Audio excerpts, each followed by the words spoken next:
introduce to you our colleague and friend, Mandy Agnew, who is a new affiliate of the center, a new affiliate faculty member of the center. She's been at Ohio State for some time, and we have discovered her and pulled her in and are so interested in the research that she's going to describe to you today. So I want to thank you for coming. I want to encourage you to pay attention to Polish studies at Ohio State. We have, I think, with us today, I hope, the students of Ohio State who are studying Polish language with Izolda Wolski-Moskow, and I'm just thrilled to introduce to you Mandy Agnew. So take it away. Thank you, Angela. I appreciate the introduction. Hopefully everyone can hear me.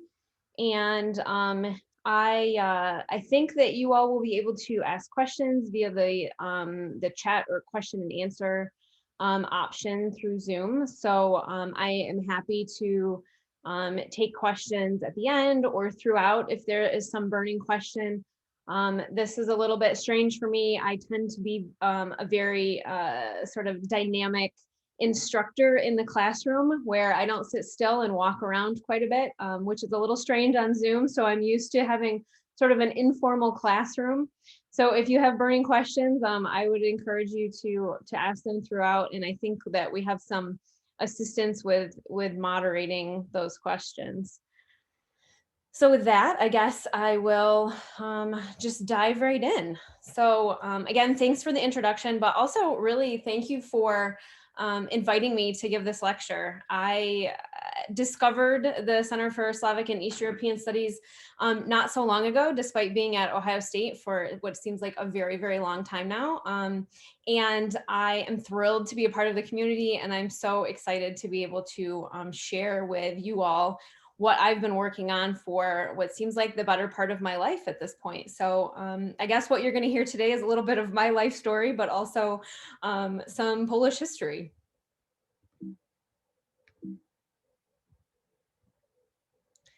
So a quick introduction to me, in case you can't see my face right now in the video stream. There I am, all dressed up and professional, and I'm a skeletal biologist. So I study the form and function of the human body, mostly in terms of the skeleton, but also throughout the rest of the body as well. And really, I study health as it relates to the human body in both the past and the present. So I refer to myself as a skeletal biologist because really this is the intersection of many different disciplines coming together. So it's biological anthropology, and that's really what I'm going to be speaking to you all about today, but it also involves human anatomy and physiology, and a big portion of what I do brings in biomedical engineering as well. So in a professional sense, over on the right there is what I look like most days. But what I'm going to talk to you about today is my experience in Poland in the summer for almost the past 20 years. And what I look like over there is a little bit different. So if you see me on campus versus see me in Poland, usually I'm not looking up and I'm covered in dirt from head to toe with a big smile on my face because it's my happy place in the trenches. In Giecz, Poland. So that's what I'm going to focus on today. And so hopefully you'll see a lot of happy faces as I share my experiences and others. I am an anthropologist by training. So I received my undergraduate degree from the State University of New York in Potsdam in 2004. And after that, I came to Ohio State to do my graduate work. So I received both my master's and my PhD from the Department of Anthropology here at Ohio State, finishing up my PhD in 2011. And I am really an outlier in terms of receiving a faculty position here at Ohio State, where I received my graduate degrees. Not long after. So I am actually an associate professor in the School of Health and Rehabilitation Sciences, which is in the College of Medicine, which is not all that far physically from the College of Arts and Sciences, but sometimes it seems like half a world away. And so really one of my goals is to bridge that gap a little bit and bring the different disciplines and the different colleges together. So I really like my position in that I can study health in the present through my position in medicine, and also through my affiliation with the Department of Anthropology, my roots here at Ohio State, I can continue my work in biological anthropology as well. So hopefully I will continue to stay here at Ohio State for quite a long time. And so what I want to talk to you about today is the fieldwork that I've been conducting since 2003 in Giecz. And so here on the right, you can see a map of Poland, and Giecz is just southeast of Poznań there in west central Poland in the Wielkopolska region. And that's where I've been conducting fieldwork since 2003, but I'll give you a history of the site that goes back even further from my involvement in the site. So just a little bit of history of Giecz. Up on the right-hand side of your screen there, you can see an older map of Poland with some very important landmarks there outlined, Giecz being one of them, of 4 major centers. And the Piast dynasty established and centralized power in the Wielkopolska region by constructing these various strongholds in these locations in the early part of the 9th century. So in Giecz, there was a first phase of an actual military stronghold constructed, and that's the sort of aerial photo that you can see down on the right-hand side of your screen. Hopefully you can see my pointer here. And so this is the earthen stronghold that is built up. This is a more modern picture. So the original one was much smaller and it was expanded later on. By the middle of the 10th century, the Polish state was formed, and that was really the beginning of a Christian nation for Poland. And Giecz was very, very, very important in the establishment of the Polish state and the establishment in bringing Christianity into the region. It was a center at that time for political, military, religious, and even economic power, and it was on this important trade route from the Baltic. So for over a century, it was built up. And at that point, then the stronghold was enlarged. And here in this aerial photo, you can see looking down, the foundation of an actual palace was formed here for the Piast dynasty. And it was never finished. And I'm not sure that we even know why it was never finished. But there are similar palatia in the other 4 to 5 important strongholds that are in the region as well. So Giecz continued to be that critical center for all of these powers.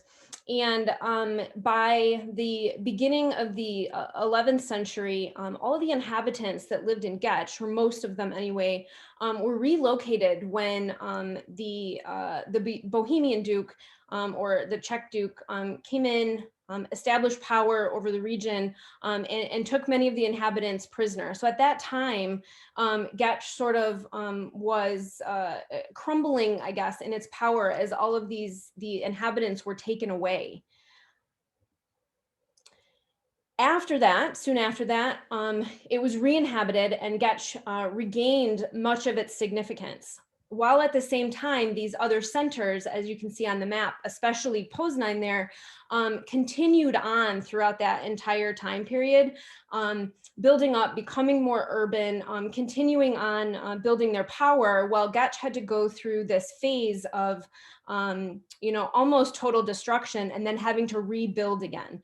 So that comparison between Giecz and Poznań will come back a few times throughout my talk as we compare the populations of Giecz and Poznań because of those reasons and because of the differences in the historical path. So in terms of our sites, here on the bottom, you can see a map of the site, and here you can see the strongholds outlined in this circle down here. And so what I'm going to spend time talking about today are archaeological sites that are here, site 4, and here at site 10. And I will start with site 4, even though in our timeline, we think that site 4 actually post-dated the use of site 10. So I will explain a little bit more about that later, but we have churches and some important structures within the stronghold. And there were villages or settlements outside the strongholds. And what I'm going to focus on today are the actual cemeteries that were in use outside of the stronghold during these different occupations in Giecz. So our project as a whole is huge. We have a lot of specific scientific questions and hypotheses, of course, but the main objective is really to understand the broad historical significance of Giecz through understanding the populations that resided there. Specifically for myself as a skeletal biologist, I study those skeletons. Because we know that Giecz was so important in the establishment of the Polish state and bringing Christianity into the region, there's so much that we can learn about Polish history simply by understanding everything that we can about what happened in Giecz. So it really has a lot of significance in terms of the larger picture about Polish history. So I just want to make clear as I go through all of my slides and share stories and pictures with you about our excavations that much of what we're doing is rescue work. These sites are very, very, very shallow. So you can see in this picture, this is actually from site 10 here, just a few inches below the surface here, you can see evidence of grave shafts here in the darkened soil, but also evidence of the modern agricultural activity that's going on. So these are plow marks. So just beneath the surface, we are losing a lot of our historical information and historical context simply because of modern agriculture and plowing of the fields that our sites are within. So really, a lot of our work is to rescue Polish history. And so because of that agricultural activity, what we find is a lot of damaged skeletons because many of them are so shallow. And we often see even deeper evidence of irrigation ditches or troughs being dug through all of these cultural layers, including through the skeletons themselves, where it's sad because we're losing a lot of information. So one of our major goals, of course, is to preserve all of this history by saving a lot of the cultural material and biological material as well. Even if the plows don't go through the graves specifically, even getting close enough to them can result in skeletons that look like what you see on the bottom of the screen here, where all of the elements are preserved, but the plow got close enough to where you get sort of a jumbling of elements, and we still lose a lot of the important information that we could have gained if we would have had a better idea of how that person was interred in the ground and how they were laid to rest.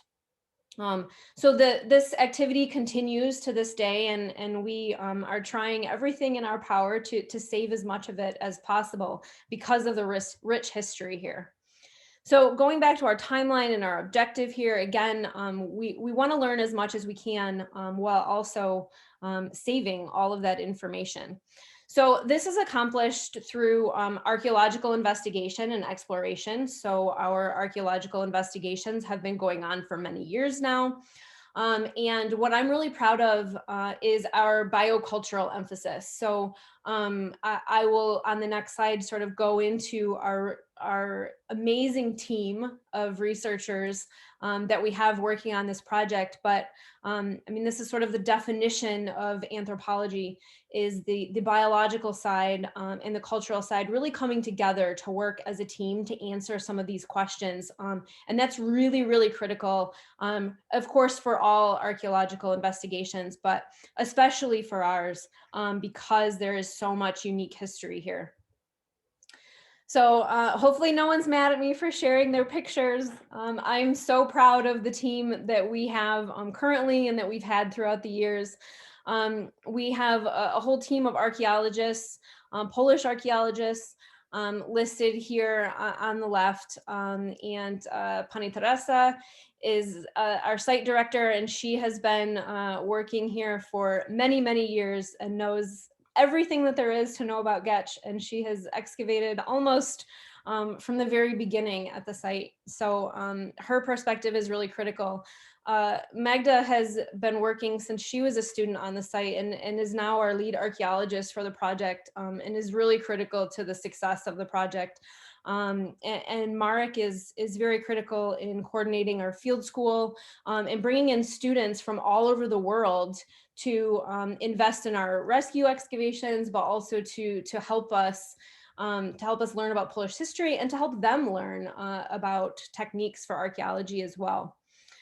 We have a great team of biological anthropologists or bioarchaeologists, also myself included. And currently we've got two anthropology PhD students who are here at OSU that are doing their research on the site, and who spend every summer there tirelessly working with us, not only collecting data for their research, but also teaching students from around the world everything that they have to offer. So it's really the interdisciplinary and the collaborative team that we've put together that makes us so successful, I think. And we have a really great team. And these people on our team, they're not just fellow scientists, and they're not just colleagues, but over the course of the 20 years that I have been working here, everyone has also become family. And so that's so important when you're working on a project this big. It means so much to you that you've got a great support system and a great family. So I will say thank you to them many, many times throughout this presentation, but I thought I would start there as well. This really is a team effort, and it takes a village. So a little history, I'm going to start with site 4 here, because we began excavations here first, even though I said that site 4 postdates our site 10. So excavations here actually started back in the 50s and 60s. I don't have a lot of information. I was not on the site at that time. That was before even I was born. But those initial excavations did lead to a lot of interesting findings, and basically the establishment of Giecz as a very important place in history. So they were really important. And those excavations weren't picked up again until the late 90s. When my colleague Ella started excavating the site as well. And we excavated there when I began as a field school student, as an undergraduate myself in 2003, and contributed to the project then. We excavated there through 2008, when our excavations were halted at that time. And so we were able to collect a lot of information that I'm going to share with you throughout the rest of the course of this presentation. The cemetery there, and it is a cemetery, is very complex in its stratigraphy, because it's over a previous settlement. So the settlement that was there before all of Giecz's inhabitants were taken away to Bohemia was burned to the ground. And then after the reinhabitation of Giecz, the same area was then used for a cemetery. So you have some really complex history here, and that you have the evidence for daily life and living, and that settlement with graves cut into those settlement features. I'm going to just talk about the cemetery, since that's my area of expertise.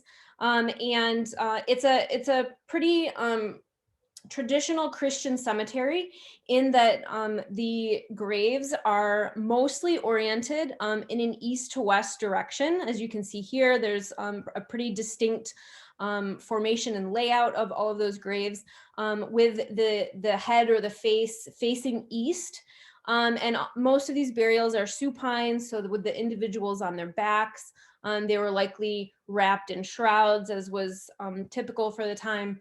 And so it's very clear Christianity was brought to the region in 966, previous, obviously, to the use of the area as a settlement. So it is following these Christian traditions, while at the same time, there are some things that allow us to to say that some of those pre-Christian rituals are being carried through into the use of the cemetery, and so that's why I'm calling it sort of a transitional Christian, in that it takes a long time for people to change their belief systems. And Giecz was special in that it actually was a tribal center, and pagan rituals were very typical there before Christianity swept through the region.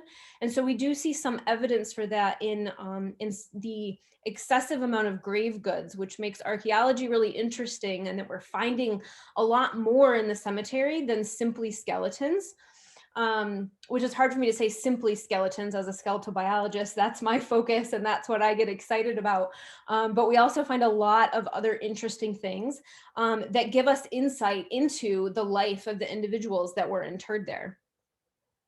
So we know, based on these old publications, even from the 50s and 60s, that this site, being after reinhabitation, as Giecz was beginning to get built back up, that it was mainly a farming community, and that they likely participated in subsistence activities like farming, of course, trading, and even some handicrafts. So there's a lot of archaeological evidence throughout the years to base this on, including farming tools, scales and weights, metal slag that makes us think that they were doing some smelting there as well, and crafting implements. I'm going to spend most of my time talking about biological evidence for these sorts of things, but to give you sort of a preview of what we're going to talk about, a lot of the biological evidence leads towards mostly laborious activities. The population there likely engaged in really difficult work. It wasn't an easy life by any means, judging by the evidence that we see on their skeletons.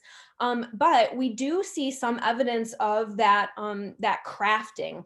And it's likely that some individuals did have some specialized trades, and that they did specialize in some crafting in some ways. And so some evidence of that in terms of the biological evidence, you can see here on the right in the mandible of this older female skeleton, where the teeth are worn here in the middle. And this almost fits perfectly with some bone needles that we find throughout the site. And so it's possible that when we see something like this, we can think about this person, holding some of those bone needles between their teeth. And it's possible that this person was crafting and potentially was using that needle, and could have been a seamstress, or at least was partaking in this more regularly than some other people. Throughout the site, we do find a lot of jewelry and everyday items. So, it's typical in later Christian cemeteries to not have grave goods, and to see pretty much only the biological material left in the graves. But what we see at Site 4 is that a lot of everyday items are buried with the skeletons, including jewelry. So most of the skeletons that are deep enough to not be disturbed by the plowing activity are in wonderful condition, as you can see from here, from this photo on the right. And if we focus in on certain areas in these undisturbed skeletons, we often can find things that are still in place. So for example, here on the finger of this individual, you can see a ring still in place. And here at the hip, we can see a knife. And so both of these are very typical to be found in the graves of individuals. Jewelry and everyday items such as knives, they're probably the most common items to find within the graves. Not every grave has them. We still have some work to do in terms of trying to elucidate the social structure and why certain people may have had items and others not. So I guess there's always more research to be done on that. Other items are more specialized items, like bone combs in this case, or everyday use items, something like a spindle whorl, which you can see still in the ground here, placed next to the skeleton, was used to weave and make thread. And so we often see evidence of that as well, again, going back to some of that craftsmanship. One of the most common jewelry items that we find in many graves are called head rings. And so here you can see on this mannequin that's actually in the museum on site, you can see an example of how these head rings were adorned on the individuals on headbands that would go around the head. And so here's a close up of what those head rings look like. They can be made from different materials, some copper, some silver even, and can be different sizes as well. So here in this grave, you can see a larger head ring here found next to this individual. So these are pretty common in the site and from the medieval period. In some graves, there were even more specialty items, indicating that maybe not everyone was of necessarily the same social class. Some individuals may have had a higher social status that were buried here. It's really unclear at this point why or who necessarily these people were. But in this photo here on the right, this is quite uncommon to find such specialty items in the grave. To those of you who are familiar with the skeleton, you can notice the radius and ulna here. So this bracelet is actually around the wrist where it was on the individual when they were buried. Also next to it, you can find still on the finger, this ring here, as well as a knife, all within a very concentrated area. So just to give you an idea of what these things look like cleaned up, this is a solid silver bracelet that is extremely heavy and rare because it's such a high quality metal. And it's actually carved to look like two serpent heads coming together. So this is one of our most fabulous finds. And this ring here cleaned up actually has a very pretty stone in it as well. And so these items were all found around a very few individuals. So they may have had a higher social status. Also in this area, we found a lot of beads as well, which cleaned up translate to look like this. And it's not only adults that we find specialized items with. So here in this photo on the left, unfortunately, the plow damage did damage the skull of this child, but you can see a very rare amulet here on the chest of the child as well.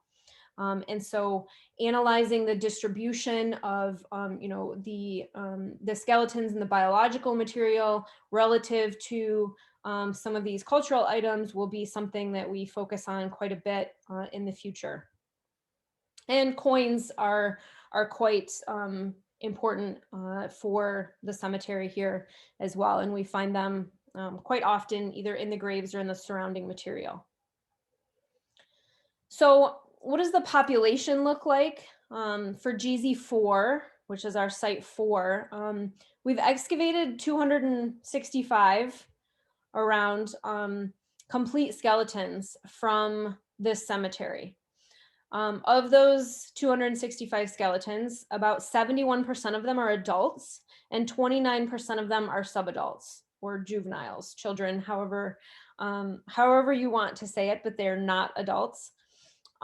We do not think that we've excavated the entire cemetery. The project was ended or at least halted temporarily in 2008, and we have yet to pick it up yet. But I have no doubt that there is more to the cemetery and that there are more individuals. So a lot of the biological data that I'll share with you and what we've collected so far, I hope is still a work in progress, and that someday we'll be able to return to excavating these skeletons to learn even more about the population there.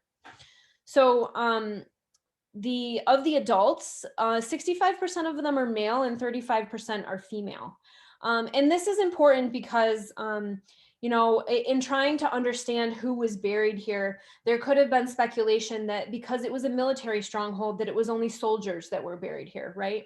But with 35% of the population or the adult population being female, it points to, again, a regular community and not just soldiers or a specialized portion of the population. Again, if we look at the age structure, then we see a distribution across all different age groups. So we've got 30% young adults, most of them falling in the middle adult category, and not surprisingly, not that many older adults, as the life expectancy from those that were living this tough life in Giecz over 1,000 years ago was not nearly the life expectancy that we have now, of course, in modern times. So it was probably much earlier here, even in healthier individuals. But we do see this age distribution, right? Not only in the adults, but with the subadults as well. In fact, if we look at the children, and here we have, again, almost 30% of our population that we've, at least the sample that we've excavated so far, being children, 60% of those are under the age of 6. So many children are dying young. There's very few subadults that are in that adolescent or teenage years, essentially. And so we see not only in one portion of the cemetery, but sort of distributed in different areas of the cemetery, a lot of children being buried here. So it really points to this being a cemetery that serviced the community and not only one portion necessarily of the population. And again, with some of those specialty items that were found with some individuals, it's likely that there were a lot of regular people, but also some that may have been from a slightly elevated social class as well. So this is something that we'll need to return to, but it makes this cemetery especially really interesting for us to really try to figure out the history of the region as a whole instead of just one fraction of the population. So I mentioned before that we have tried to, and will continue to try to compare our population in Giecz to that of the population in Poznań. And this is important because there's been a lot of work in bioarchaeology over the years on the effects of urbanization. And of course, with urbanization come high population densities and increased risk of disease and infection. And so the overarching question that many of our fields ask is, is urbanization detrimental to health? And that was really the hypothesis going into this project, where we're comparing the health of the individuals from Giecz being more of a rural community and a community that was engaged in more everyday agricultural life and the feudal system, versus those that were from Poznań, who were participating in probably more craftsmanship, more specialized crafts in that urban setting where their health status may have been diminished because of that. So that was really one of the questions that we had going in here in comparing Giecz in this case as a rural agricultural community to that of Poznań. So for a question on survivorship, to get down to the health structure here, we're just simply using the age at death to compare Giecz to Poznań. And we hypothesized that those in Poznań, being the more urban center, would have basically a lower survivorship or a lower age at death if their health was diminished because of being in this more urban setting.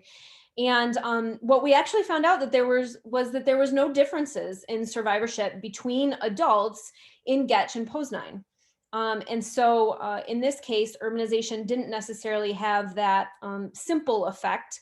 But if we looked at those individuals that were subadults instead, we did find that the subadults, the children in more urban Poznań, had a lower survivorship. So there is a difference in the health of the children between Giecz and Poznań. And so that did lend itself to our original hypothesis that the effects of urbanization would have been potentially negative in that urban setting. What we found using different indicators of health, which is a whole discussion for bioarchaeology that's really outside of the scope of this talk, but using those indicators of health that were really established by the Global History of Health project here at Ohio State and other institutions around the globe, actually. And we collected the data the same for both locations. We did find that there were differential health risks. So maybe it didn't affect the age at death in the adults between Poznań and Giecz, but we found that there were different health risks in Giecz than in Poznań. So in Giecz, we found that they had greater parodic hyperostosis and cribroorbitallia. So for those of you not familiar with these things, here is an example of cribroorbitallia that are lesions that are evident in the eye orbits that indicate some sort of detrimental health. And so it was hypothesized then that this was possibly related to a lower nutritional status, because we found the opposite in Poznań, where the Poznań individuals had greater periosteal reaction. So this would be an inflammatory response on the long bones. In this case, we were looking at the leg, leading us to believe that they had higher rates of infectious disease and a higher pathogen load, which makes perfect sense if you think about the effects of urbanization and that higher density of people and transmitting those pathogens around from person to person. If we look a little bit further into the health of those at Giecz, we started by looking at stature. So stature, or height in adults, really tells us quite a bit about whether or not those individuals were able to reach their genetic potential. Taller individuals then are assumed to be of a healthier status, and especially compared to other comparative groups in the same region at the same time period, the adults from Giecz are relatively tall. So that suggests that they had good health, but conversely, we found that they had higher frequencies of other sort of stress indicators. So one of those indicators, you can see a picture of here down in the lower left-hand corner, are enamel hypoplasias. So these lines or grooves in the teeth that tell us that when the enamel of the teeth were being formed, that individual experienced some sort of stressful event in their life that then had this effect on the skeleton and the teeth in this case that we can see now. So since they had these higher frequencies of stress indicators but were tall, that's indicating that something was happening during the childhood phase. And what we see if we actually measure just the femur of children in Giecz, and so those are all in blue here, when we compare them to a modern sample of children, which you can see in black, most of the children from Giecz, the length of their femur, indicating sort of growth, right, is below the 10th percentile even of this modern sample, telling us there's a high mortality in Giecz of short children, suggesting that some sort of environmental conditions were poor during growth that didn't allow those short children to reach adulthood. And perhaps it is nutrition related. So this is something interesting that we intend to explore further in the future as well. So in terms of their diet, we know based on a few different lines of evidence that they likely in general had a pretty omnivorous diet. They were eating millet and wheat and barley, likely vegetables. We find a lot of evidence of domesticated animals, cows and pigs, as well as fish.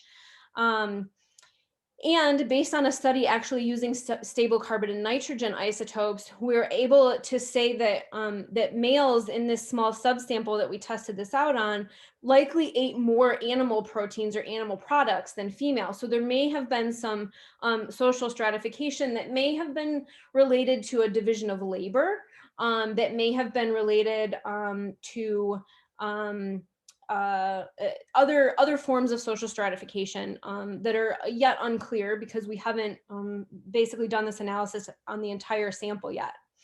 But we do find some evidence of deficiencies that we can pinpoint, or at least have gone through a differential diagnosis to say that we think that we know what these deficiencies would be. And one example of that is scurvy. So scurvy is a vitamin C deficiency. And so we do see evidence of this in 3 or 4 skeletons. This is just one example that I'm sharing here.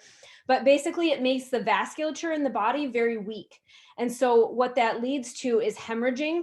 And we see evidence of it on the skeleton as this increased porosity in very specific places, And in children, it's most often related to muscles of mastication and the trauma that's basically happening from the hemorrhaging of the vessels around chewing and where those muscles are attaching, and other areas of the mouth. So we see early tooth loss in children, as well as where some of those muscles of mastication are attaching on the elements of the skull here. So we have evidence of what we think is scurvy in 3 or 4 individuals, leading us to believe that some of these children did experience a nutritional deficiency in some form or another. So we think that, of course, the agricultural lifestyle was strenuous. Of course, it even in modern days with modern technology, farming is really, really hard work. And so we want to know just how strenuous these activities were. So we were able to look at what we call as bioarchaeologists most often degenerative joint disease. In a modern clinical sense, it's usually called OA or osteoarthritis. But throughout all of these skeletons, we looked at all of the different joints to see whether there was evidence of degeneration of the joints. And that could have been anything from a little bit of lipping around the joints to full on fusion of some of the joints in these different regions of the skeleton. And what we found, again, when we were comparing rural Giecz, right, to that more urban, more crafty population, if you will, in Poznan, is that when we compare these two groups, we have Giecz here in purple and our Poznan population here in blue. There's a significant difference in every single joint in the entire body, or every single complex of joints in the entire body, where Giecz has significantly more degeneration of those joints than Poznan does, except for in this one region. So it's the lumbar region here where there's not a significant difference, although Giecz does have more evidence of that DJD than in Poznan. So this is true for all of the adults, for males, for females. In all cases, Giecz was higher than in Poznan, sort of supporting our hypothesis that they're working really hard. Labor there was tough on their bodies. What's really interesting then, though, if you look at just the young adult age group. So of course we assume that degenerative joint disease is related to aging.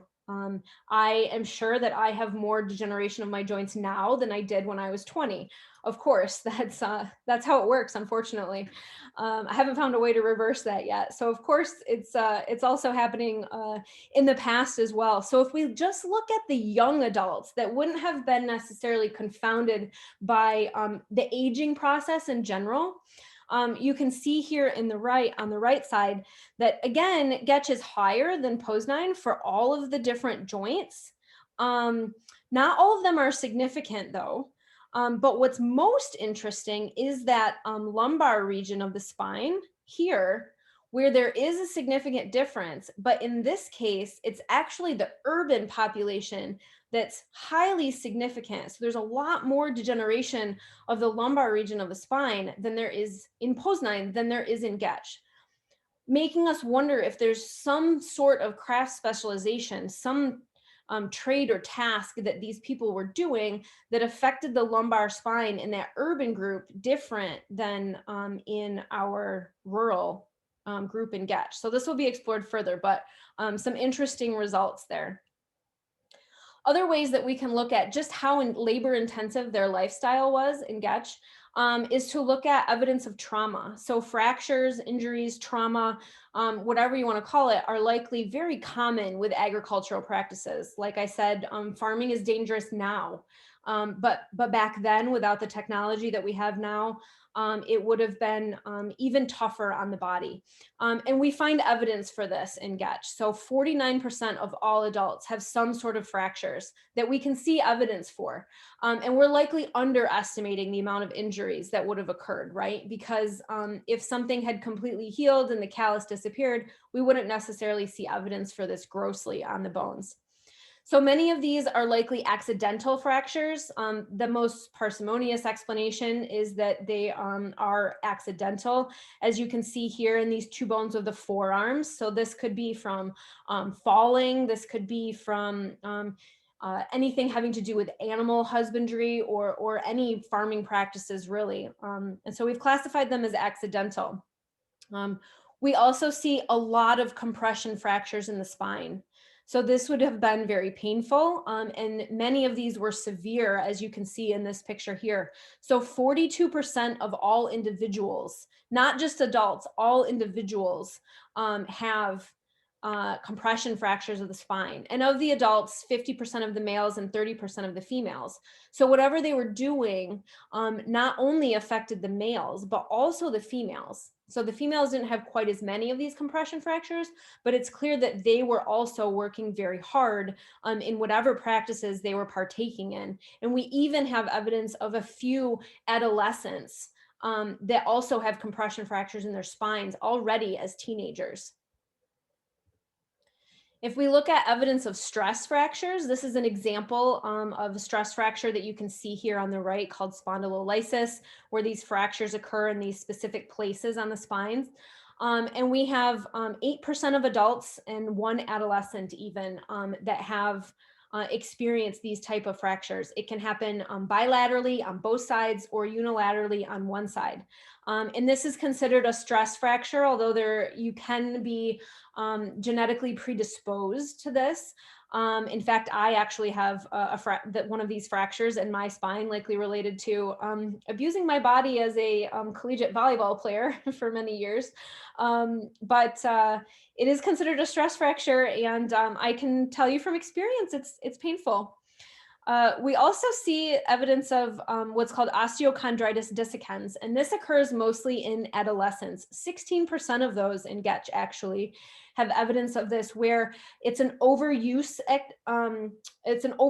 injury where on the various joints we have repetitive activity from overuse that basically wears down the cartilage and rubs off and allows the bone to die essentially in certain portions.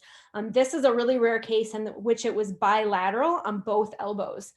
So this condition occurs in modern populations as well, but it does happen quite frequently in Giecz, leading us to believe that not only were the adults partaking in these laborious activities, but also that the adolescents were participating in the agricultural practices and this lifestyle that's likely learned pretty early on during their life. If we then compare what we found in Giecz, again, back to Poznań to try to elucidate differences between the urban lifestyle at the time versus a more rural agricultural lifestyle at the time. So we're comparing Giecz, in this case in red, to Poznań here in gray. We can see in every case that Giecz has significantly more evidence of injury than in Poznań. Specifically, that's highly significant in the trunk region. Okay, so this includes everything from the spine to the sternum, the ribs, anything in that trunk region is especially more prevalent than in the limbs. And for this study, we didn't consider head injuries or cranium injuries at all. But if we break down the trunk then into the ribs and the vertebrae, we can see where those fractures are mostly occurring. And in this plot, I've then broken down the sample into males and females to get a good idea of whether, again, the females, whether we're seeing just as many fractures in the females as we are in the males. So Giecz again in red here and Poznań in gray. And we can see that not only are, again, the fractures significantly different in Giecz than in Poznań, but even our females who had less fractures than the males were significantly greater than even the males from the Poznań sample. So we're seeing a lot of evidence of these accidental or these stress fractures, especially that are affecting the ribs and the vertebrae. Now, rib fractures, like you can see over here, are often attributed to falls or accidents, being kicked by an animal, mostly accidental. But we see individuals that have multiple events. So these are healed rib fractures here, and this individual then has non-healed rib fractures here as well. So again, we're underestimating the effects of these injuries because we're only counting individuals here and not individual fractures. And so many of these individuals had multiple insults. So whatever they're doing, it's likely related to accidental trauma from these agricultural practices, or carrying heavy loads, or doing some sort of repetitive activity that affects their spine greatly. So we also had the question of whether there was evidence for any interpersonal violence in Giecz. Because it was a military, there was a military presence and it was a military stronghold.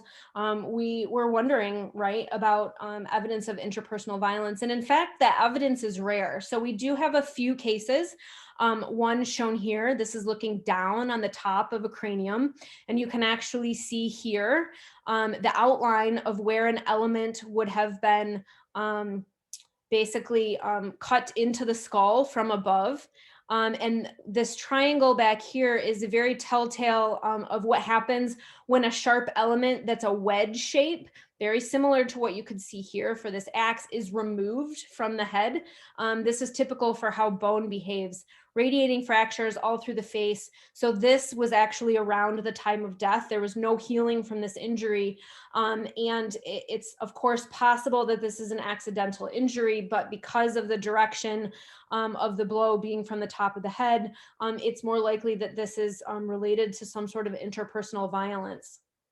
Another very interesting case that's more clearly interpersonal violence is this case. This is the same individual. Both sides of the skull exhibit sharp force trauma. In this case, that slice down through the entrance wound, sort of on the top of the head, and slice down and then chip away the bottom of the wound here at the bottom. These are two different blows, one on each side of the head, associated with additional blows that cut into the spine here, and additional evidence of fracture in the forearm and in the fingers that are typical and very, very indicative of defense wounds.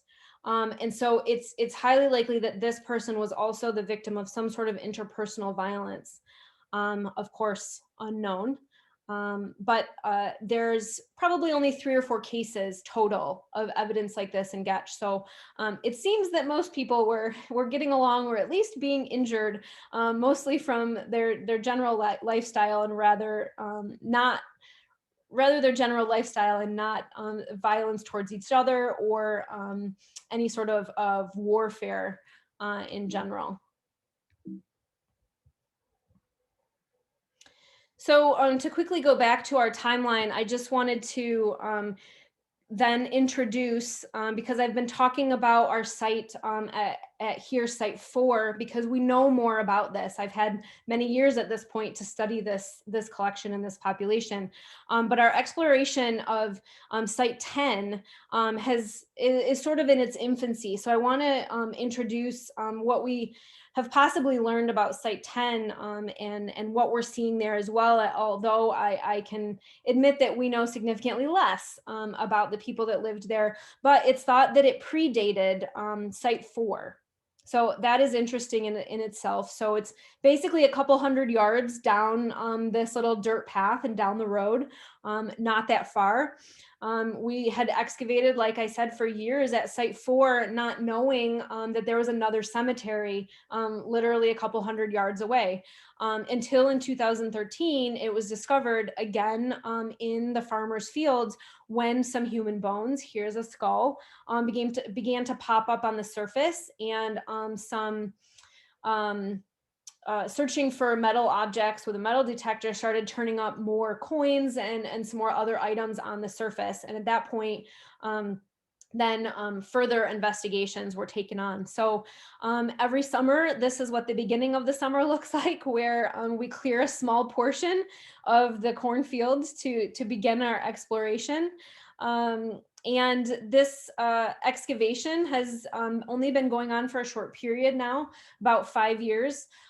We hope to continue excavations there, of course, but in the summer of 2020, we couldn't do that, unfortunately, due to COVID.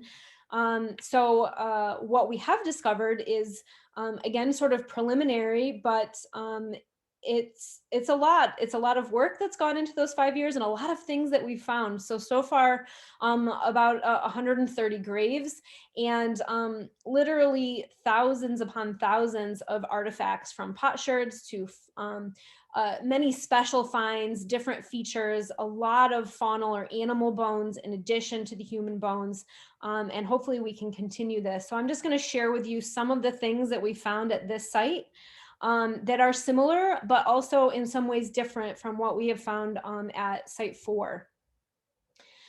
So the cemetery itself is laid out in a similar fashion, Christian, in that most of the graves are laid out east to west, with the individuals in the supine position, again, facing the east. In the case of this cemetery, the grave shafts, as you can see here, the dark regions are very, very clear in the soil here, making it a great learning environment for students that are unfamiliar with stratigraphy and archaeology and trying to determine archaeological features.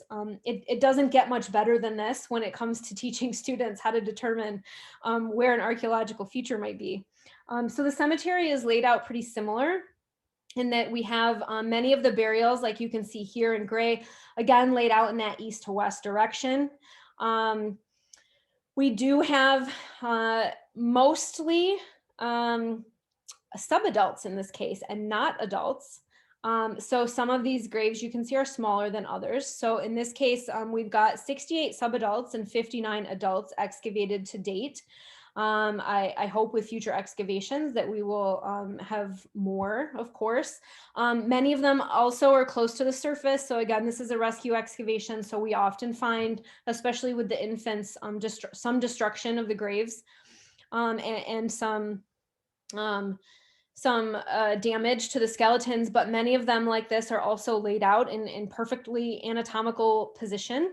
And some of the protection of this might be due to, in this case, we actually find more evidence for treatment of the dead within the grave. So here you can see on the outside, this darker versus the lighter outline here is the grave shaft itself, so the hole that would have been dug.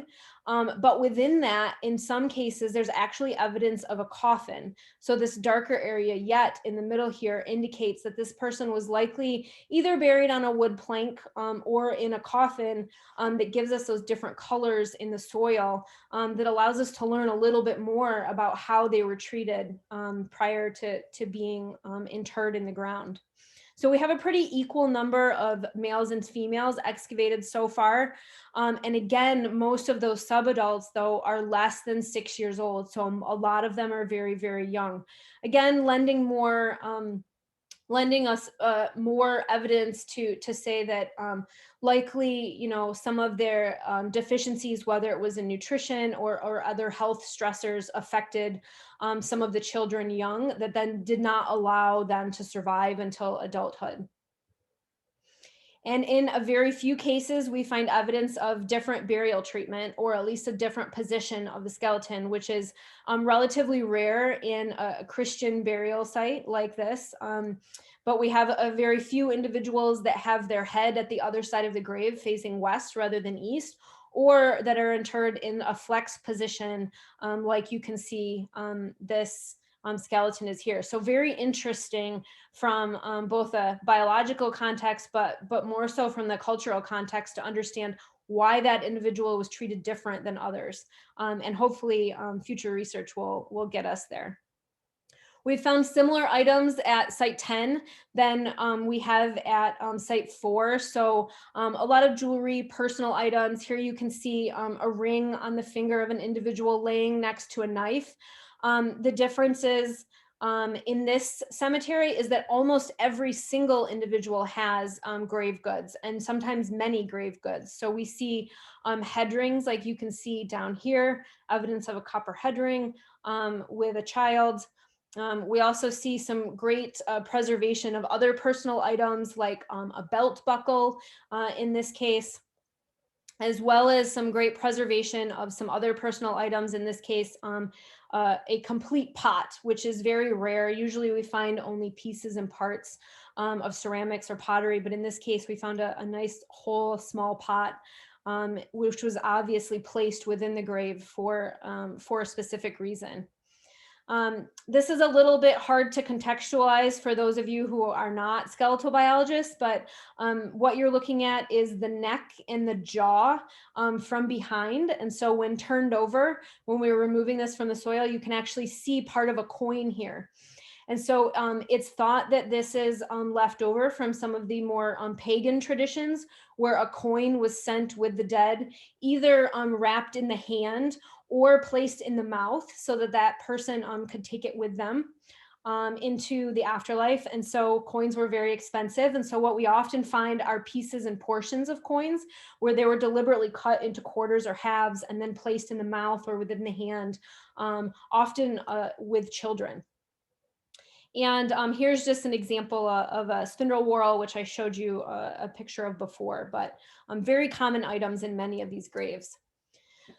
So it's at GZ10, or at Site 10, where we're currently running our field school in mortuary archaeology. So this allows students from all over the world to spend 3 to 4 weeks in the summer with us in Giecz, learning both field work and lab work. So these are just some pictures from the field showing us what they're learning and what they're partaking in. We teach them all traditional archaeological techniques, and they get to participate in excavation of any and all cultural features that we find. So that is including human graves, but also any of those other features that are from the settlement or even earlier times that are beneath the cemetery. So really, I mean, we have students that are studying mortuary archaeology. We have students that are studying anthropology, even students that are studying history or other aspects that might be interesting for them to understand Giecz because of its really important role in the history of Poland. And so they get to learn it all and do it all hands-on. So I think that's fantastic. I know of students that, have gone to different field sites and, maybe found one item over the 4 weeks that they spent digging in the dirt. And I'm not going to lie, it's hard work. I love it. I love to get out of my office and get a suntan and get filthy dirty and to preserve history by saving the site. And I think the students really like it too, because they get to do it hands-on. They get to experience it themselves instead of coming and, finding nothing or watching someone else do it. They get to do the work and engage themselves. And I think it's a really rewarding experience for them. And our staff, really find it rewarding as well. So we love every summer that we get to have our field school. So they participate in both field work, as you can see from examples here, but also lab work. So once we remove all those items from the field, it's all taken back to the lab where they get to learn artifact processing and curation. They get to clean it all up and see how it looks when it's not covered in dirt, take inventory, go through the process of documentation that's really critical to the archaeological process. And then of course they get to learn about the human skeleton, because the preservation of this material is just phenomenal. And we have so many subadults and juveniles that many other sites don't have. There's an amazing opportunity to learn about human osteology and to learn about the human skeleton that many people aren't afforded. So it's a really great opportunity to do that as well. And we've got great staff to teach the students everything. So I can't say enough about how fun and engaging the field school is. It's also one of the prettiest places I've ever been on earth. So it's, I've traveled to a lot of places, and this is my home away from home. And I'm biased because it's my home, but it's beautiful. And doing field work at this site it doesn't get any better than that. in my mind. It's a pleasant environment, and also the students have so much fun. We try to make it fun for them every summer, so they're always smiling and laughing and having a good time while they work. And I think they really embrace being dirty and getting hands-on with this. At least I hope they do, because I do. So before I take questions, I just want to say thank you. There are so many people to thank listed all over this slide. The Slavia Foundation and the Museum of the First Piasts have made this possible over the last 20 years. They have supported me in my participation of it. But also, most importantly, thank you to the community of Giecz. Giecz is a really small community now. Much smaller than it likely would have been during medieval times, during the time that we're studying. There's only about 140 people that live in the community of Giecz. And so when we bring our field school there and we visit them in the summer, in some cases we're probably increasing their population by a quarter. We invade in the best way possible, but they've accepted us and embraced us with open arms. They love what we're discovering there about their own history, and stop out to the site, ask us what we're finding, and are really very supportive. And that means a lot as we're trying to preserve the history and their history. And so none of that would have been possible, without their support over the years. And so, I'm really, really grateful to the entire village and the community and all the people there in it. And also, all of these people have contributed throughout the years, many of which I listed already as part of our team. But the field school students themselves, they do a lot of work in preserving the site. And so thank you to all of the field school students, not just the ones in the picture here. But also I want to say thanks to Anthropology and the Global History of Health Project for supporting this. And of course, the Polish Studies Initiative and the Center for Slavic and East European Studies for having me today and letting me share my story with you. And I just want to, since I know we're recording this, put this up here to allow people to find out more information if they want it. If you want to contact me directly, my info is up there on the right. We have a website, of course, and then different Instagram and Facebook pages where you can interact with different people in different parts of the project. So please find us in whatever way is comfortable for you, or whatever way you want to reach out. I would encourage everybody to. We are always happy to share our knowledge and our experiences and talk with you about Giecz, because I know our entire team loves it there. So with that, I will stop talking for a minute, and I'd be happy to take any questions that anyone has. I see a lot of little red flashing things telling me that there's at least a few questions hanging out there.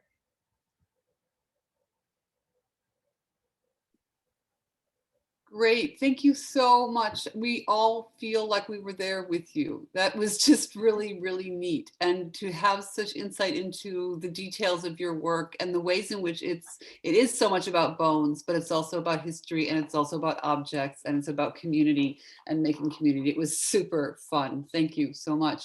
I know that we can do a little bit of curating of questions.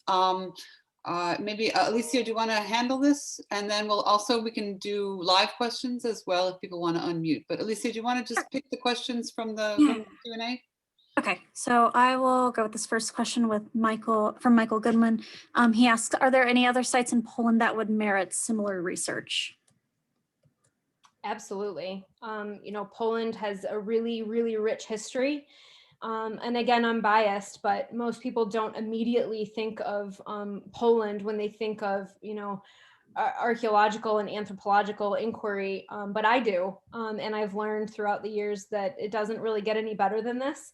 Yeah, there are so many sites in Poland. There's so many sites like ours that are at risk of destruction, but also so many sites that are not necessarily at risk, but are being explored because there's so much to learn from them in addition. So, if you're looking for sites similar to ours, our website does have some of our other sister sort of sites, different field schools that are at different sites, even from different time periods, not only medieval, but some more recent sites as well.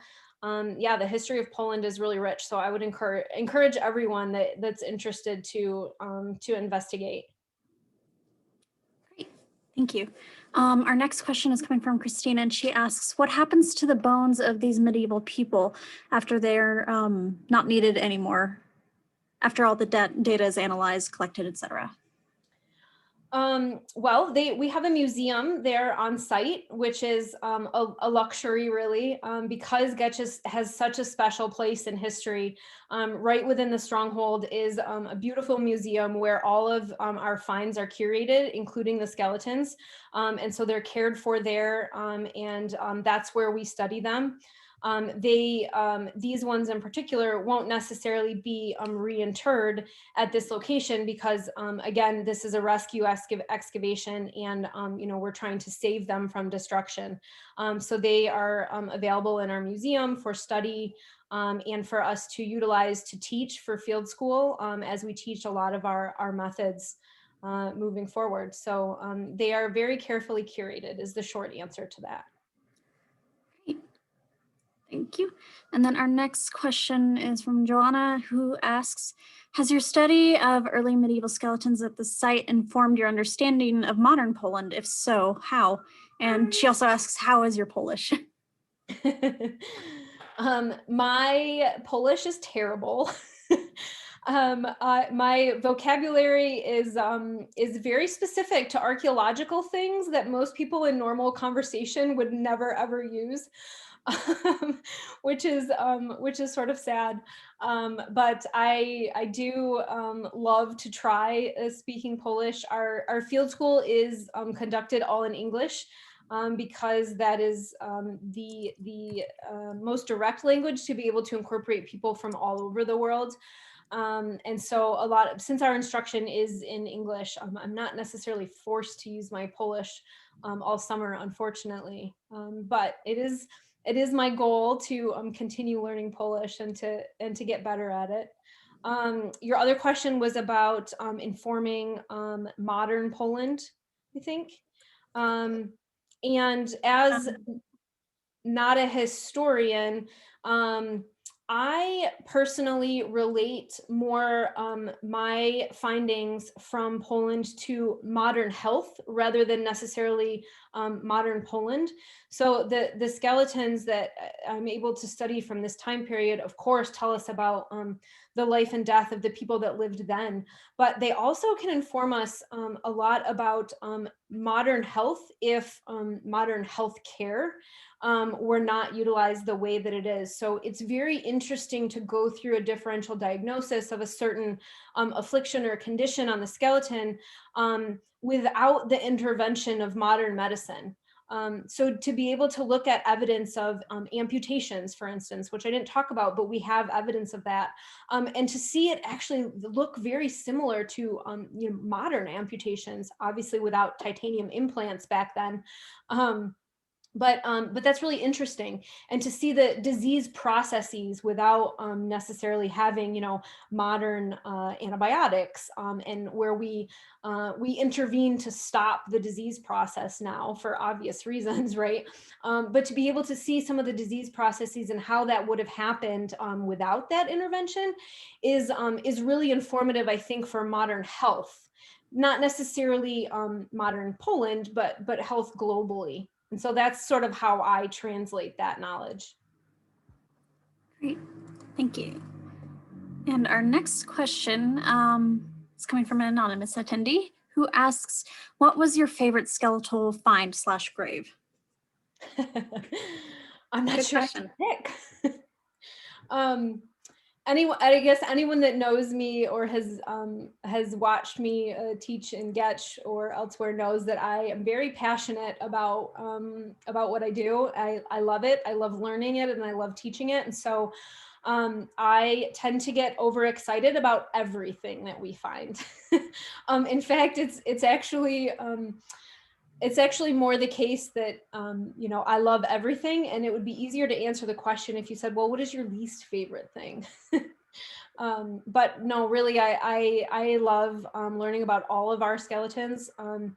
I think the children as sad as it is something that I really cherish, studying the children, because it's not something that we can really study in the same way in modern medicine with modern social taboos and treatment of the dead.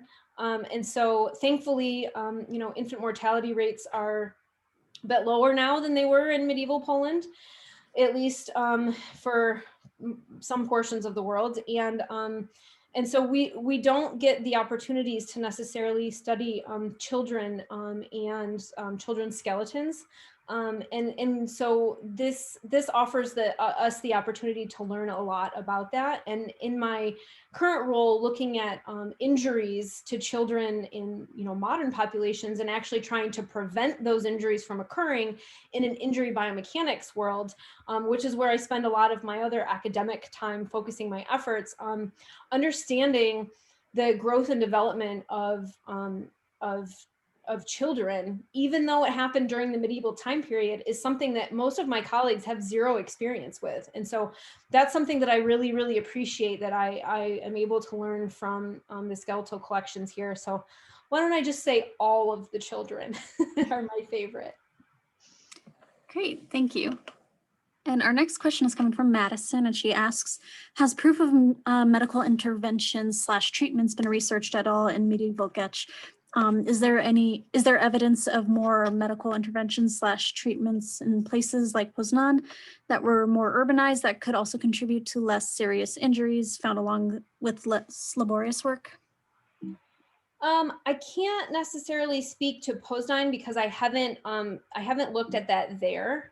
However, I do have a little bit of evidence here of what I am calling community here, but also because it's evident that they cared for each other. I don't know whether we would call it medical intervention or not, but some aspect of caring for each other is evident in some of these cases. So the first one over here on the right is a child that either had some sort of septic arthritis in their hip or a hip dysplasia.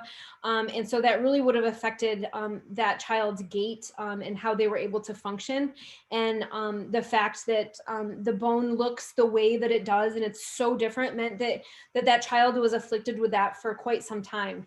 More to your point about medical intervention, this example of an adult femur that is healed in this way not only indicates that there was a caring for each other and some sort of sense of community, but that this would have been extremely, extremely impactful to this individual to not only live through an insult such as this, but then for it to be able to heal like this. I don't know. It obviously wasn't set. And so I would say in this case, some sort of modern medical intervention like setting a fracture and splinting it or casting it obviously didn't happen in this case, but something allowed this person to stay immobile for long enough that it was actually able to heal together in this way. And then to my point about amputations, these examples here on the left are examples of amputations of the tibia in this case, and this is a close-up, and this is an amputation at the wrist of both the radius and the ulna. And these stumps actually look really, really similar to modern stumps. Obviously, there's no metal in here or any screws, in which case that could happen in modern times if it was necessary for some sort of surgery, but these actually look very, very similar to modern amputations. And so I would say that at least there was some sort of medical knowledge at the time.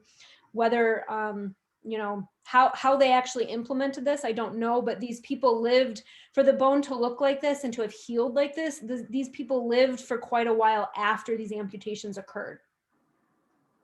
Great, thank you. Yeah. Next question is another anonymous attendee, and they ask, why have you become interested in Giecz? I originally, when I was an undergraduate, I didn't know anything about Poland. I'm not Polish. In fact, I have a shirt that says everyone's a little Polish. And I have to wear it with pride because I'm not actually Polish at all in my blood. But as I tell people, in my heart, I am absolutely Polish. And so when I first discovered the field school in Giecz and went in 2003, I knew nothing about Polish history. I knew nothing about Poland. I had no ties to Poland. I was simply interested in learning as a student. And so it was sort of random that I ended up there in my studies. And it only took 1 month of me being in Giecz and me being in Poland to fall in love with the community, the science, the people there, and to find, you know, a family there. And I knew from that moment that I was going to go back there every moment that I could for the rest of my life to be engaged in this project because I loved it. But I didn't know going in that that I was going to love it or that I was going to become so engaged.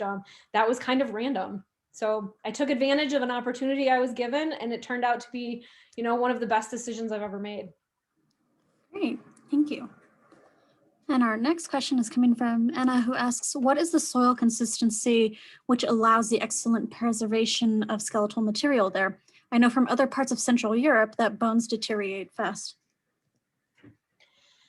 I don't know exactly. There are some portions of the cemetery that are perfectly preserved, and then there are other portions that are not. And even from site GZ4 to site 10, the soil is different, and we see a different makeup and a different preservation. Some portions of site GZ4 actually are near what during medieval times was a lake, and it's actually sort of an area that floods in the springtime there. And so there's more water just in that particular area that could impact the preservation negatively, I think. But in the other areas, the soil is really rich. If anyone on the call has participated in archaeology in Ohio, I hate it because I'm so spoiled by excavating in Giecz, because the soil is, it's rich and it's soft, and it allows for, I guess, easy excavation compared to the clay that's in the soil in Ohio. And so I'm sure all of those things and a million other things, the pH of the soil, lack of, I guess, water in some areas, lead to the excellent preservation of most of the skeletons in Giecz. And so I don't know what it is exactly, but I would just say that we're very lucky because it does help us preserve, you know, history, despite the agricultural activity that's destroying some of the more shallow cultural items and graves. Great, thank you. And our next question is from Marin. They ask, they say, I am trained primarily as a cultural anthropologist, so I don't have as extensive of a background in archaeology, but how is it that you folks classify the fractures and injuries seen on remains as occupational hazards rather than conflict, with the exception of sharp force trauma injuries, of course? Yeah, there's a whole body of work on trauma and how it manifests. And again, like I mentioned, sort of for most of the injuries that we see, the most, I guess, parsimonious approach, the simplest explanation is that they were accidental or related to normal activities.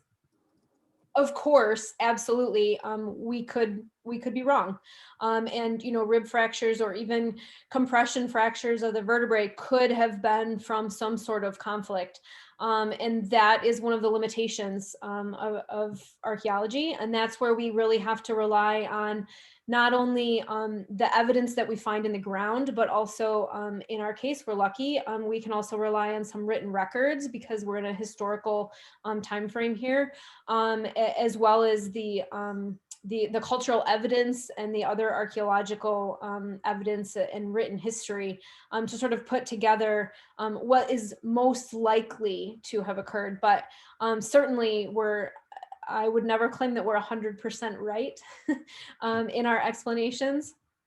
And I'm sure that we are underrepresenting some of the potentially more violent interactions. Sure. Great, thank you.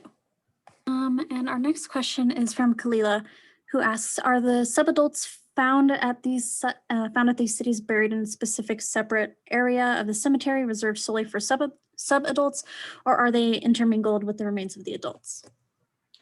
At both of these sites, they're intermingled with the remains of the adults. In a very few cases, we actually have found an infant buried in the same grave as an adult is. And so that may indicate some sort of familial relationship.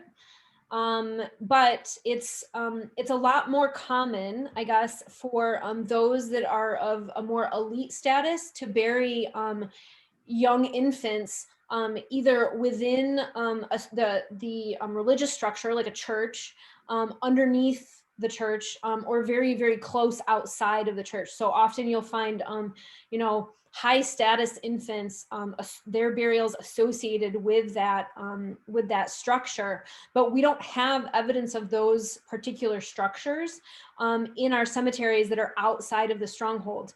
We have some burials that have been found inside the stronghold associated with those structures, like the churches.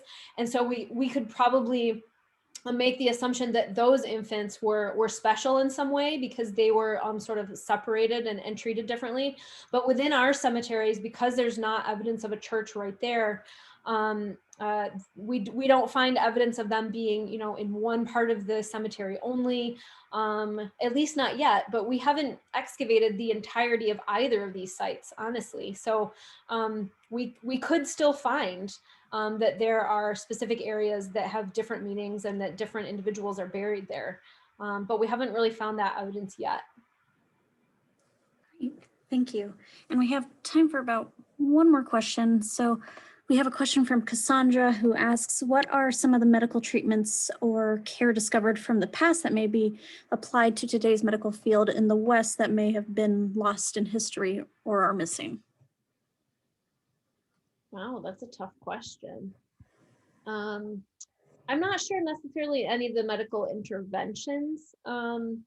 The amputations that I showed, obviously we're pretty good at medical amputations these days, and so that doesn't necessarily inform us too much. But the disease process, I think, is important, and the pathogen load, and really when we I shared a lot of case studies in this because they're interesting, right? And it tells a good story. But as bioarchaeologists, we tend to approach our hypotheses more on a population level, right? And about the study of the health of the population. And so that's where some of those questions relating the more urban Poznanian population to the more rural Giecz population become important. And I think questions that relate to sort of the pathogen load, right, of a population as a whole rather than just one individual are a lot more meaningful when we're trying to translate some of our findings to a more modern sense of health, of diet, of social structure, any of those sorts of questions. Great, thank you. I just want to wrap up and say thank you so much, Mandy, for your generosity, for taking us with you to Poland. This was so interesting and so kind of indicative of the kinds of things that we're trying to do at the center that are inherently interdisciplinary. And I just don't get a chance to interact with people so frequently that are really, really interdisciplinary. I mean, you were talking about culture, you're talking about history, you're talking about medicine, you're talking about, down in the dirt. It's just pretty cool. And so I think our participants really enjoyed it. I saw a greeting in the Q&A from someone from Poznan, and I know there were some people here from Poland and from other parts of the country, somebody from Canada, I think. So again, thank you, and be our friend. People, if you have an interest in the Slavia project or in Mandy's work, just go ahead and contact her. And thanks again. Well, thank you all. I really appreciate it. It was an interesting way to spend the lunch hour. Thanks again, everybody. We'll see you. Thank you. Follow the Polish Studies Initiative on our webpage at the Slavic Center, and we will try to come up with more cool things for you to see. Thanks. Thank you.